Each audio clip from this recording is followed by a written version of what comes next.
સુરક્ષા point of view નામદાર કોર્ટની બહારના ભાગે એક પોલીસ જે છે કર્મચારી તૈનાત કરવાનો હોય છે અને આજે તે ગેરહાજર રહેલ તેમજ મેઇન ગેટ ઉપર બી 2 કર્મચારી પોલીસ કર્મચારીની ડિપ્લોયમેન્ટ હોય છે।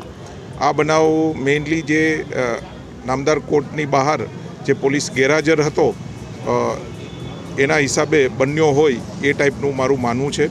જો એ કોન્સ્ટેબલ હોતે તો તેનું ફ્રિસ્કિંગ અને ચેકિંગ કરી અને આ રીતનો બનાવ ના બન્યો શકતે, પણ આ બાબતે એક ઇન્ક્વાયરી કન્ડક્ટ કરવામાં આવશે અને તેની વિરુદ્ધ જે બી પોલીસ કર્મચારીઓ છે તેની વિરુદ્ધ પગલાં લેવામાં આવનાર છે।